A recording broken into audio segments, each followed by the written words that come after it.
Go real high and then bring it really low. Welcome to Jewish Meditation with Rabbi G. First of all, apologies for last week that I skipped and I didn't do one last week, but today I wanted to finish off. We were talking about the 7 emotional layers of the soul, starting with Chesed and Gevurah and so on. So today I want to talk about the last 2, but I also want to connect it to something very special because it really fits really well. This coming Thursday is the 3rd of the Jewish month of Tammuz, which is the 32nd Yortzeit, the 32nd day of passing of the Lubavitcher Rebbe of blessed memory, my mentor, and the leader of so many thousands and hundreds of thousands across the globe. He was a phenomenal leader, and his leadership is felt and evolving and developing and more powerful even today in a spiritual way, as we see the movement of Lubavitch, of Chabad, the emissaries, the army of people that the Rebbe sent throughout the world to spread Yiddishkeit has only grown. So let's pause for a moment and just talk about the last 2 of the 7 emotions. Because the way the emotions work, I'll just summarize very quickly. We talked about Chesed and Gevurah. Chesed is giving, loving. Gevurah is more discipline. Tiferet, which is the middle, you bring them together. And then we talked about the 2 support ones, Netzach and Hod, the ambition and humility. Very good that they go together. The 6th one is Yesod. Yesod is foundation or connection. You see, when we have feelings of kindness, or we have feelings of discipline or ambition even, it's all very good, but it's all happening within us. The main goal of all of this is to implement it and bring it and execute it. So that's where we start the bridge between me and the execution of those feelings in the outside world, and that's the transitional character, which is called Yesod. Yesod is connection. Connection. It could be, sometimes Yesod is a reference for intimacy in relationships. In fact, it's often a symbol of the male energy in a relationship, which is the giving energy. And then the feminine one is the final one, called Malchut. So let me explain. Malchut means the recipient, how it's actually taking place, how it's actually happening. So the way it works is that the first 6 of the 7 that we've been discussing are referred to as the theoretical one, the masculine, the potential. So I feel tremendous kindness, I feel discipline, I feel ambition, I feel humility. But then it's all happening within me, and I really want to execute it. So the first step to execution is the willingness to connect to what is outside of me. That's the yesod, that's connection. And then finally, we have the idea of Malchut. Malchut means kingship or communication or implementation. Malchut is the phase, the stage, when you can actually make it happen on the ground. You can make it happen in the outside world beyond yourself. That in fact is what a king is. That's why it's called Malchut. What is Malchut? A king. So a king must be very smart and must be emotionally healthy and intelligent, a real king, a real leader. But there are other wise people that aren't leaders. There are great professors that are really academic. There are people who have very, very strong emotions, and they're not called leaders, and they're not called kings. The reason is because they might have it all, but they don't know how to make it happen on the ground, right? They don't know how to actually make it, how to execute it. And that's why the first 6 in Kabbalah, the first 6 is called the masculine. Masculine, you know, the masculine energy is about giving, it's about newness. We have found this even in intimacy. It's the potential, it's the sperm, it's what you give, but it doesn't always eventuate in anything. The ability of Malchut, which is the feminine energy is about receiving that newness, receiving the energy, cultivating it, nurturing it, and producing a child. In other words, making it happen, giving birth to it. And that's such an unbelievable thing. And that's why the concept of implementing these, that's what a leader does. A leader knows how to process and not just have the ideas, not just have the potential, not just have the strategy and the amazing sort of thoughts. It's about actually making it happen. It's about affecting the people, affecting the outside.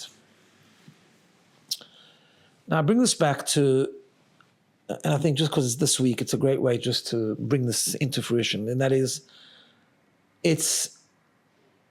I take this back to the life of the Rebbe. And I attended personally many talks, not just talks, many what we call farbrengens, where the Rebbe would come in and he would say multiple talks.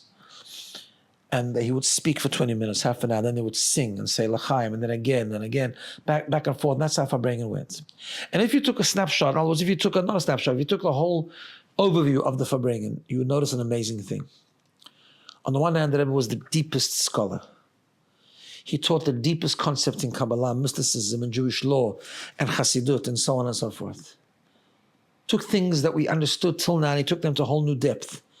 He would take the Tanya, which is the first book authored by the first Chabad Rebbe, and he brought new depth to it with amazing, innovative ideas.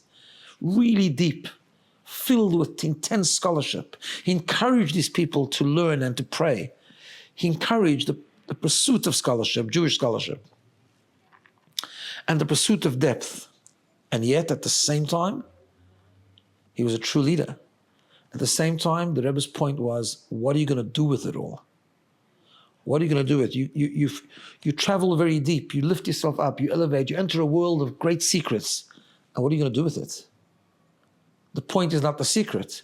The point is not the mystical experience. The point is not the deep knowledge. The point is to bring it down and to implement it in the outside world, to make something happen, to affect another person, to do another mitzvah, to help another person. You have to bring it all, the intensity of the spiritual ideas and experiences and thoughts has to then be translated into affecting the lowest form of existence. Bring it down into the world, go out and affect a community that doesn't have Judaism or Jewish connection. Take a person who's down, who's feeling down, lift them up, elevate them. Take someone who doesn't even know how to read Hebrew and teach them the alphabet, which is an unbelievable combination. You've just spent time immersing yourself in the great secrets, but yet you go now and bring that whole love, that whole intensity, that whole spirituality, you bring down to be able to teach someone the basics of Judaism. That's what Malchut is. And that was the uniqueness in a very extreme way of the Rebbe's leadership. And I want to take a few moments to meditate on this because it's such an important idea. Connecting the deepest of the deep to the most practical and lowest of environments or experiences. I want you just to close your eyes for a moment. Relax. And as we sometimes do, turn your attention to your breathing. Breathing in and out.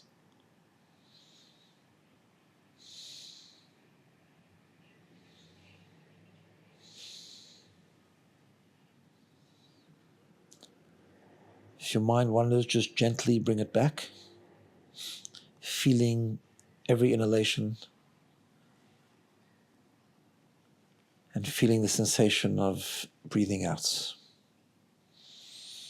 Just try it, breathe deeply in and slowly breathe out.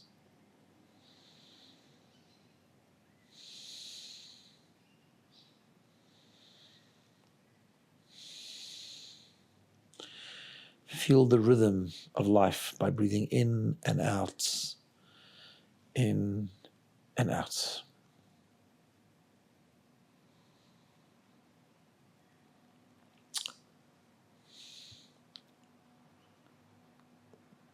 As you're breathing in, connect to your soul. Neshima, which is breath in Hebrew, is the same word as neshama. Kabbalah teaches us that every breath has two parts. Breathing in is to go inwards, deeper and deeper to the core of your soul, to the intensity, to the godliness, to the divinity that rests deep down in your neshama. To breathe in means to go inwards, deeper, more spiritual, more depth. But every inhalation must be followed by an exhalation. Bring it back to the world. Take their intensity and implement it. Don't leave it within yourself. Share it. Elevate your surrounding. Lift up another person. Experience the spiritual intensity on a practical level. How you help another person. How you do a mitzvah. How you inspire someone that's down. Breathe in, connecting to the depths of the neshama. Breathe out, bringing it out and executing it into the world. Malchut, making it happen in the most tangible way possible.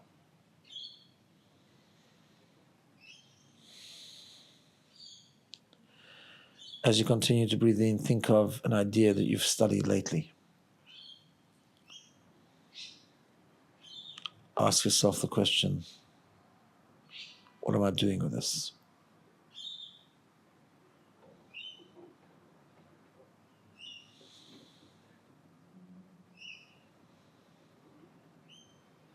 This is the rhythm of life. This is how we live, connecting the deepest of spirituality to the most tangible of the mundane. That is really the core of Judaism, where we don't disconnect and run away and escape into the world of the spirit, but we visit that world in order to bring back a new energy, to change the tangible. Have a wonderful day and a good week.